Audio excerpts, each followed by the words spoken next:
Oh, alrighty. Can you hear me? Thumbs up. Excellent. All right. Hello, call out. I'd like to thank you for hosting the tournament. I'd also like to thank my opponent for joining me on somewhat short notice. The time zones always seem to screw me up, but it's been with me all the way. I'm just going to do a few things in framing this debate so that we can set it up. The first thing I'm going to do is point out the wording of the topic, that capitalism perpetuates gender inequality. The first thing I'd like to point out is that this debate is not a qualitative assessment of inequality. Neither me nor my opponent has to prove that inequality is good or bad. We just have to assess whether it is created by capitalism, so whether it's perpetuated by capitalism or not.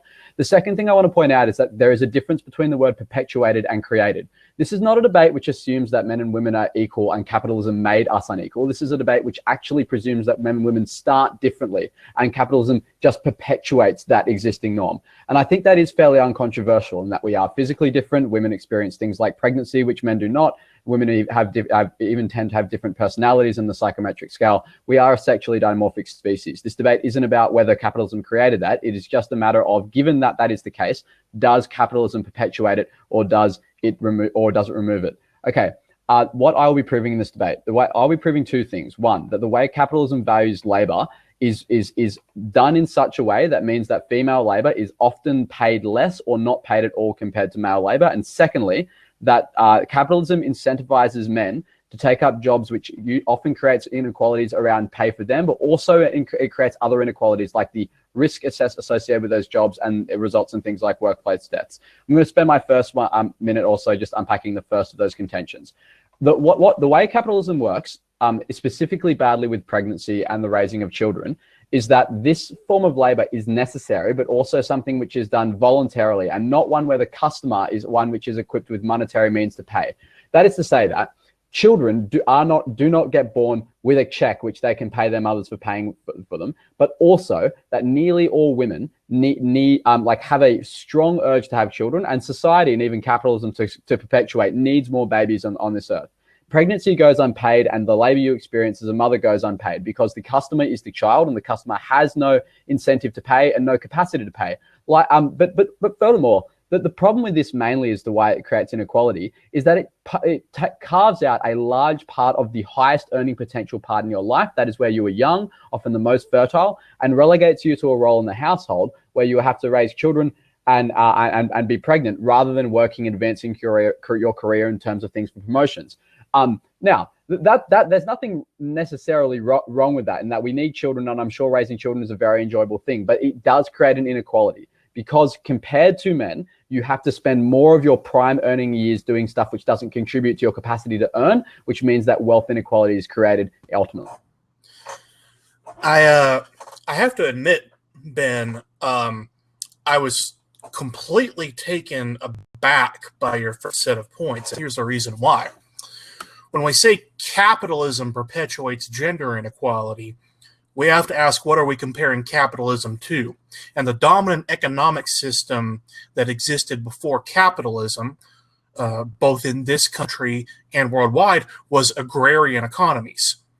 Now, agrarian economies, for most of human history, have been exactly the economic driver behind sexism, for the very reasons you state. You say, well, children don't come with a paycheck.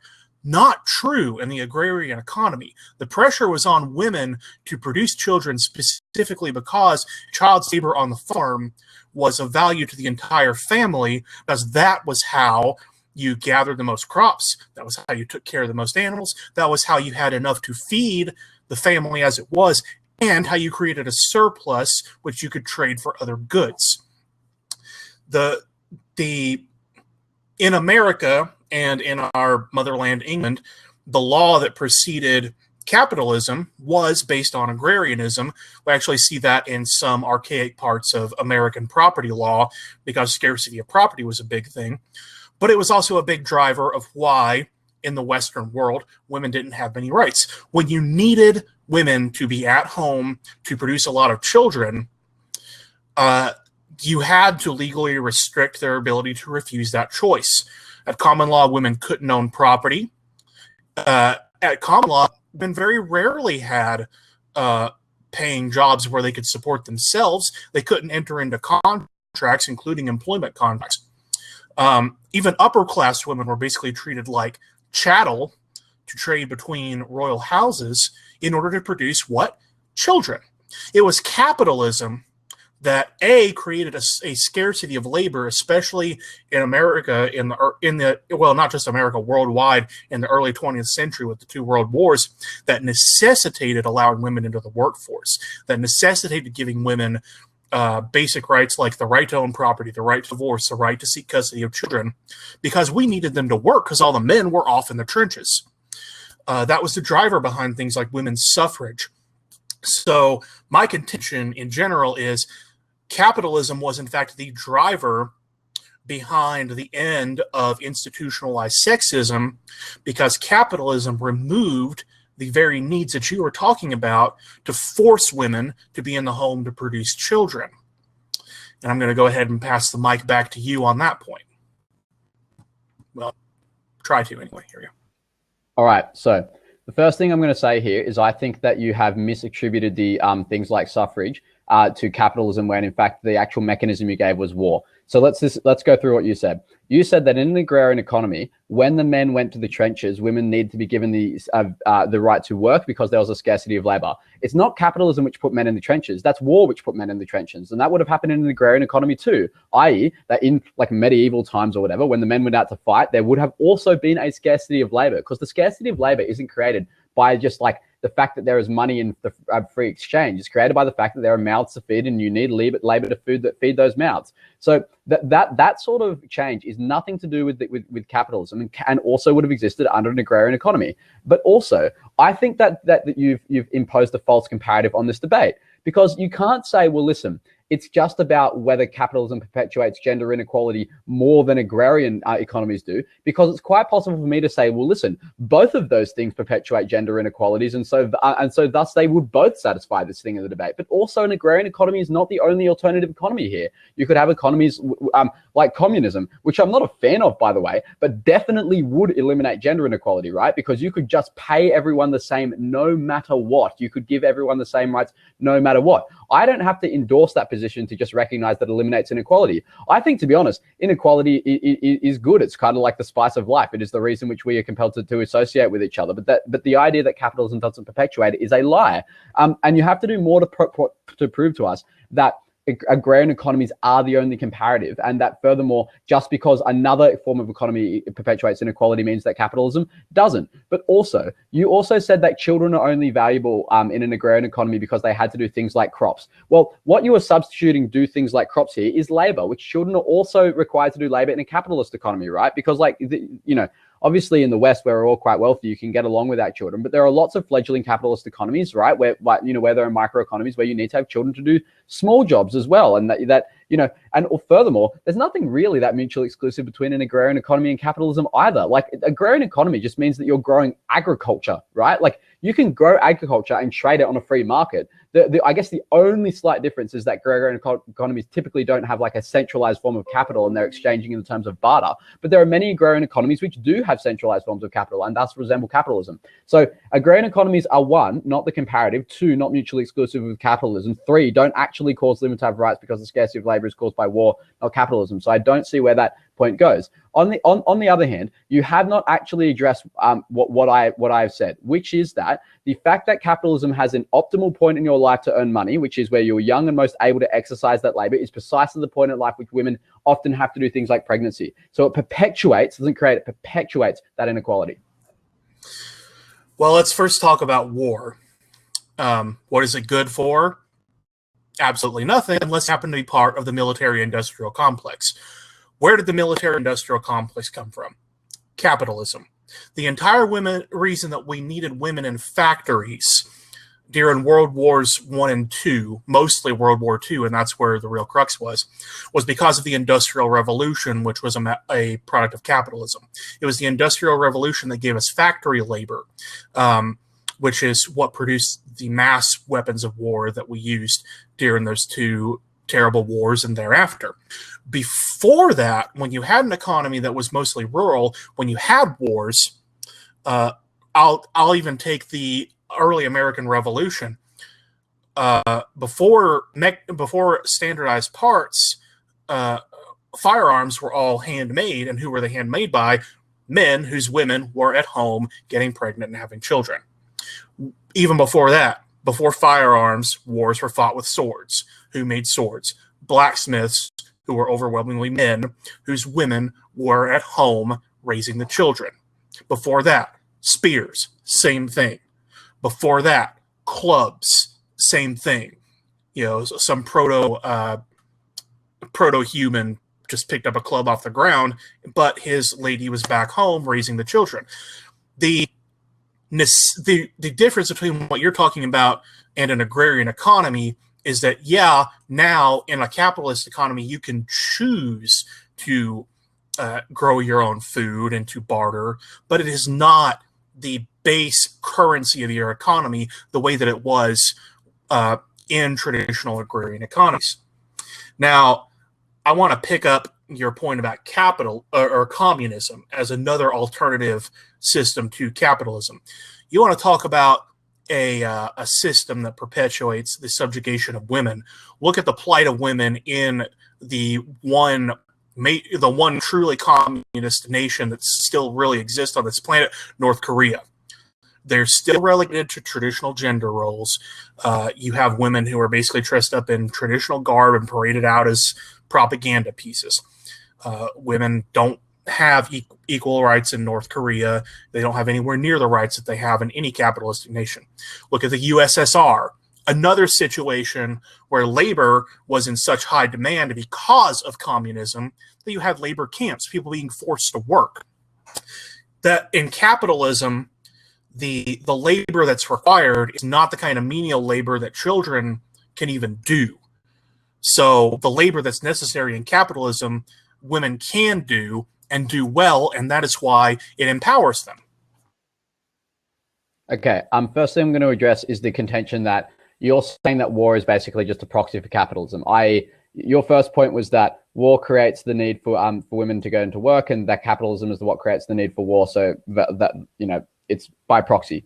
Wrong, right? War has been around for ages before capitalism, obviously, right? Like there were wars in the Middle Ages well before there was capitalism. And the reason for that is that war is fledged for a number of reasons. It can be fledged between empires who just want each other's land. It can be fledged by just personalities who hate each other. But also, one of the main reasons which war is actually more common now than it was in the past is because when you have an agrarian economy and no central form of capital, you have to trade. Like there's not as much as ability for trade. So you get substantially more gain out of actually just capturing large swaths of land by which you can exploit that land for agrarian purposes. So agrarian economies actually can produce wars too without a military industrial complex, and the weight of history is against you there. The next thing I'm just going to address quickly is that, like, look, it is possible that no economic system does not perpetuate gender inequality, right? Like I can say, listen, they all do, and capitalism still does, right? You can maybe have an argument about, like, on the margins, which one perpetuates it less, but that isn't grounds for you to win the debate. You have to prove that capitalism does not perpetuate gender inequality. Pointing to the fact that other economies also do that is not proof for your side. It is just merely proof for mine. Next thing I'm going to talk about is that and how capitalism creates inequalities for men. The reason it does this is because capitalism is a system which creates a scarcity of labor and also requires people to opt into some labor, which is harder and more dangerous than other forms of labor, right? Because if everyone could just work in whatever they want, everyone would take the easiest possible job. So to incentivize people to do things which are highly risky or do things which require huge amounts of physical strength, for example, it needs to place a premium on that labor, and that premium is usually higher pay.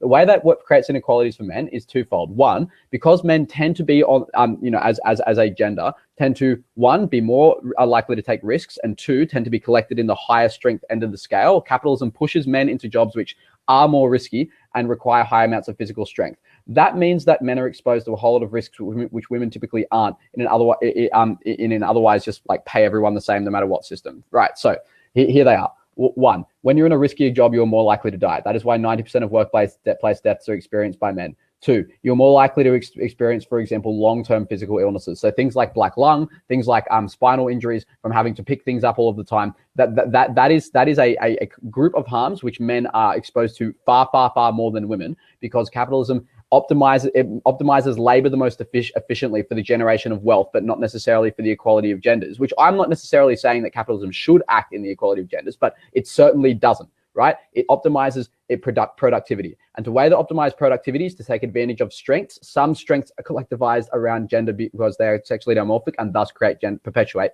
gender inequality. Okay, well, one aspect of my argument that you mischaracterized pretty badly was you said that I said war creates the need for women to work. No, it's not war that does that. It's industrialization, which is a result of capitalism. That rolls into your next set of points because you're making all these arguments about, well, capitalism incentivizes men to take on riskier jobs. Well, what are the best paying jobs in the capitalist economies of the West now? They're jobs involving technology. They're white-collar jobs. They're sitting behind a desk. Jobs, by the way, that many women can do not only as well as men can do, but better, because they don't require any premium in physical strength. They require mental acuity, something, by the way, which capitalism has allowed women to access. When you had the agrarian economies, you only cared that a woman could sew a shirt or could cook a big meal or other things that were relevant to the homestead. Now, we value labor regardless of gender that solves the problems of the modern world. And women are often equally, and again, sometimes superiorly suited to do those jobs which have come about because of the tremendous technological advancements that capitalism has allowed in the 300 or so years that it's been the dominant economic system. You say capitalism creates scarcity of labor. I don't know what's going on in Australia right now, but we don't have any scarcity of labor here in the States right now. In fact, unemployment is on the rise because capitalism has created automation to the point that in many Western capitalist economies, and yeah, some of the Western European countries call themselves democratic socialists, but it's capitalism that has a basic social safety net.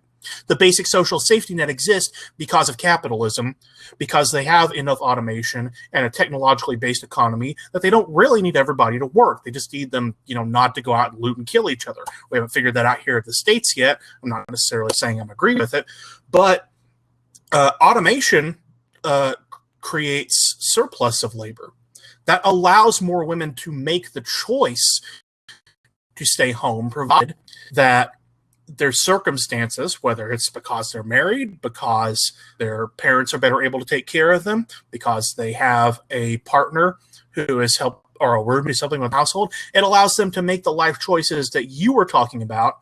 Do I get pregnant or not? When do I do it? What age do I do it at a greater rate, which is why, by the way, in capitalistic countries, women have children at higher ages.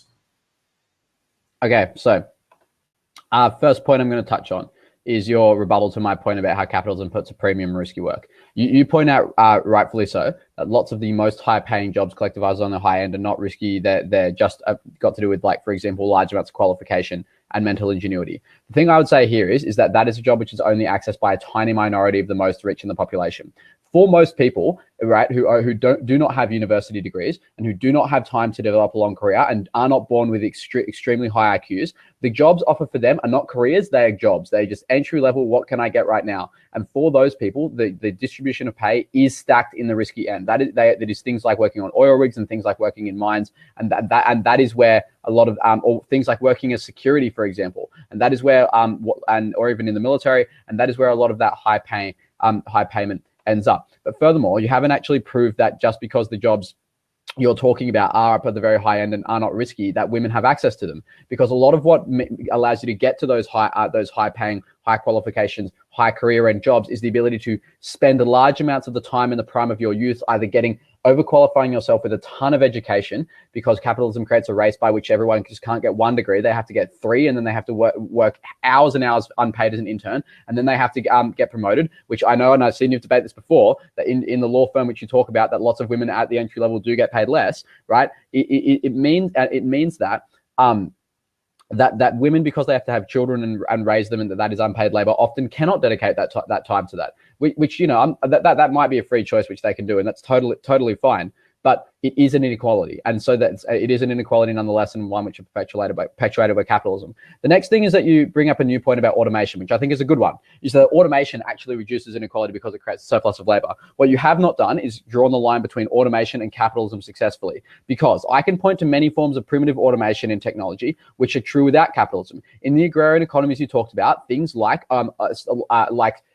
enclosed fires with chimneys and houses is a form of automation. Things like the plow were with a primitive form of automation. Automation is simply people wanting to do less work and people being able to feed themselves and their families and get a higher yield from their work. And the incentive to do that is not one which is created by capitalism. It's created by things just like that humans want to have more time on their hands to do literally anything, which is why you got lots of primitive forms of automation in agrarian economies. And you do not have a relevant counterfactual to point to where automation has stopped as a result of capitalism not being uptaken. The only thing you have been able to point to in terms of a comparative is maybe like North Korea, and you characterize it as a true communist nation. I don't think North Korea is a true communist nation. A true communist nation probably wouldn't have a god king emperor who absorbs 90% of the wealth and freely trades with capitalist nations and absorbs foreign aid. That doesn't sound like a communist nation at all. It sounds like a corrupt dictatorship, which is what North Korea is. Ultimately, all economic systems perpetuate gender inequalities, and capitalism is one. Well, it's interesting what you brought up about North Korea. First of all, every other nation that's claimed to be communist has had a god leader at the top, whether it's Cuba or the USSR or China. But another system that contrasts to free market capitalism is monarchy. And women were certainly subjugated under monarchy. Even, as I said earlier, even very high-class women were treated as property because there was economic value in sons, because the system of property was purely patriarchal. You had to pass from father to son. Daughters couldn't do anything except get sold off. Now, you bring up certain forms of labor that you say, well, capitalism requires more people to go into these more riskier forms of behavior. I live in the middle of, or really right near, American coal country. You hear American politicians talk about coal jobs all the time. Coal jobs have been lost to automation. These extremely dangerous jobs, the capitalist economy demanded that the idea people come up with ways to make them safer. And what the way they did that was that they farmed out more of the labor to machines. So there's no more need for the individual labor. So you have people in Southwest Virginia who vote for politicians who say they're going to bring back coal jobs. Those jobs aren't coming back because those jobs are now white-collar jobs. You say that it's a tiny minority that benefit from the technology-forward economy, but look around at the base level jobs that people with only high school education are doing. Data entry requires computer skills, sitting at a desk, no risk. Secretarial work, same thing. Grocery clerks, whether it's people on the floor or people running the cash register, relies on technology and basic maths, but not any particularly dangerous physical labor. Even the most dangerous jobs in the United States, which statistically, by the way, is garbage men. Automation of waste reduction has made those jobs safer. Automation makes jobs safer, which means men don't have to take risk, which means men are not paid more to take risk. That's why in capitalist nations, yes, there is still a wage gap, but the wage gap is smaller. And you haven't addressed, speaking of burden of proof, any of the points about legal rights, about how our economic system is better for either not perpetuating gender equality or perpetuating it less than capitalism. So I hope you spend your last 3 minutes addressing that. Okay, first thing I'm going to do is address your legal rights point. You have not drawn a line between legal rights and capitalism. It's possible that a monarchy, for example, could impose legal rights on top of that economic system. Ultimately, when it comes to legal rights, that is the state fettering capitalism and actually interfering with it, not a feature of capitalism itself. Capitalism would prefer the free market to just run wild. So pointing to the benefits as legal rights is pointing to benefits of the state, not things caused by capitalism. Next thing I'm going to talk to is the thing about risk. The main thing you've just pointed to a bunch of non-risky jobs, but look, if you want to know where to get a real heavy sum of money without a huge amount of training, is things like private security overseas, and that is something which someone without a huge high school education, but just like time and security force and everything can do, which is way higher paid than like level 1 data entry, and way riskier. So that point still stands. The next thing you said was the monarchy, and you just said that like, oh well, you know, it was built around men having all the power. First thing I point out is that some monarchies have queens. There's no strict correlation. There's no strict causative link between monarchy and patriarchy. That certainly could be a cultural thing, but not a feature necessarily of an economic system. But once again, right, my burden in this debate is not to prove that other economic systems do not perpetuate capitalism. Otherwise the topic would have been something like capitalism does the most for women's equality. But the topic is just capitalism perpetuates gender inequality. It is my contention, which I'll wrap up with my last 3 minutes, that every economic system, but capitalism certainly does this as well, optimizes us for our strengths and weaknesses. We have inherent differences, and capitalism encourages us to take advantage of them, and that perpetuates gender inequality, because it encourages women to do the things they are best at. It encourages men to do the things they are best at, and the things they are best at are often valued differently, because the things which women tend to, in overwhelming numbers, choose is things like raising children, which are not paid for in a capitalist economy, because the customer is the child who is not born with a paycheck. It takes advantage of voluntary labor, whereas the things which men are best at need to be incentivized, because the customer is actually other people. And so that is ultimately why capitalism pushes men into doing risky jobs and pays them a premium for it, which means that they die more. That is a form of inequality. It means they get paid more. That is a form of inequality. Whereas women tend to do jobs which, yes, might be by and large safer and might just be pleasant, like raising children, or maybe they are unpleasant. But the point is, it is different because that labor is unpaid. Ultimately, all economic systems do this, except perhaps a true form of communism where everyone is just paid the same no matter what. I don't endorse this system, but in theory, that would lead to no inequalities. At the end of the day, what you have done is you've pointed to the fact that other systems were unequal. That is not proof against this motion, because it is possible that all systems could be unequal and capitalism can be unequal too, which is to say that all economic systems perpetuate inequality and capitalism perpetuates inequality, and that's why I've won this debate. All right. The unfortunate truth, and I know you to be a fair-minded person and a person who I don't think would argue this with full consciousness if you're arguing it. But the crux of your argument is that given maximum choice, that women will choose the traditional life that was actually imposed on them under economic systems before capitalism. But the experience in the capitalist West, and yes, even though they call it democratic socialism, most of Western Europe is in fact capitalism with some government benefits, has been that women have chosen to have children later. They've chosen it. Not they've been forced to, they've chosen it. They have chosen to have fewer children. We see that reflected in negative birth rates. They have chosen to educate themselves. Not an option that was available under economic systems before capitalism, and not an option that's available in economic systems outside of free market capitalism in many countries today, whether it's in Africa, the Middle East, or Southeast Asia. The crux of what is unequal is a matter of choice. Capitalism is a system that maximizes choice. Women in capitalism have overwhelmingly chosen not to follow the traditional roles, the traditional life path that was imposed on them by feudalism, by monarchy, by agrarian economies, by theocracy even today, by communism, which still values mass labor. So when you look at perpetuating gender inequality, the simple fact is you're saying, well, yeah, gender inequality still exists in capitalism, but capitalism hasn't perpetuated. Capitalism has provided the maximum avenues out of it. Capitalism has necessitated raising the legal status of women to match their economic status. You know, you say true form of communism where everyone is paid the same, but that's not communism.